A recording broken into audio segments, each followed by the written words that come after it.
আজকে তো রান্না করছি আমি পুঁটি মাছ ভাজি, আর সাথে ছিল লাউ শাকের ডগা ভাজি। প্রথমে তো আমি নিয়ে নিলাম পুঁটি মাছ ভাজা, আর এই পুঁটি মাছটা আমি পেঁয়াজ মরিচ দিয়ে ভাজা করছি। কেন জানি সব পুঁটি মাছগুলো একটু ভেঙে ভেঙে গেছে। যাই হোক, মুচমুচা করে ভেজে নিয়েছি, এর জন্য হয়তো খাওয়া যাচ্ছে। আর যখন ছোট ছিলাম আমার দাদি এই পুঁটি মাছটা অনেক মজা করে ভাজতো, আর সকালে পানি ভাত দিয়ে দিত, তখন অনেক মজা লাগতো। আর কি সুন্দর যে ঘেরান, আর পুঁটি মাছের ভিতরে ডিম থাকতো, অনেক বেশি ভালো লাগতো। আগেরকার দিনের যেই স্বাদ আর যেই ঘ্রাণ, এখন তো আর সেগুলান চাইলেও পাওয়া যাবে না। যাই হোক, পুঁটি মাছটা মোটামুটি ভালোই লাগতেছিল খেতে। আর সাথে 2টা কাঁচামরিচ নিয়ে নিলাম, আর কাঁচামরিচ 2টা অনেক বড় ছিল আর অনেক ঝাল ছিল।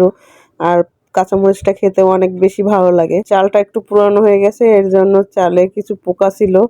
তো যাই হোক, খেতে তো ভালো লাগতেছিল। এরপরে আমি নিয়ে নিলাম লাউ শাক ভাজিটা, খেতে অনেক বেশি ভালো লাগতেছিল। শাকটা কম, ডগাটা অনেক বেশি। যাই হোক, ডগাটা চিবিয়ে চিবিয়ে খেতে অনেক বেশি ভালো লাগতেছিল। আর লাউ শাকটা আমি ভাজি করছি, এখানে রসুন বেশি করে দিছি আর পেঁয়াজ বেশি করে দিয়ে বাগার দিছি। এই শাকটা ভাজি করলেই বেশি ভালো লাগে, কারণ ডগা বেশি, এটা রান্না করলে বেশি একটা ভালো লাগতো না।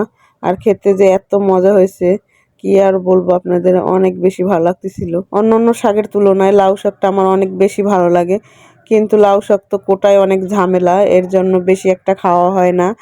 তারপর আপনাদের ভাইয়াকে বলাতে নিয়ে আসছিল, কিন্তু এখন কেন জানি পাতাগুলান কম, কিন্তু ডগাগুলান অনেক বেশি। তো যাই হোক, খেতে ভালো লাগছে, এটাই আলহামদুলিল্লাহ।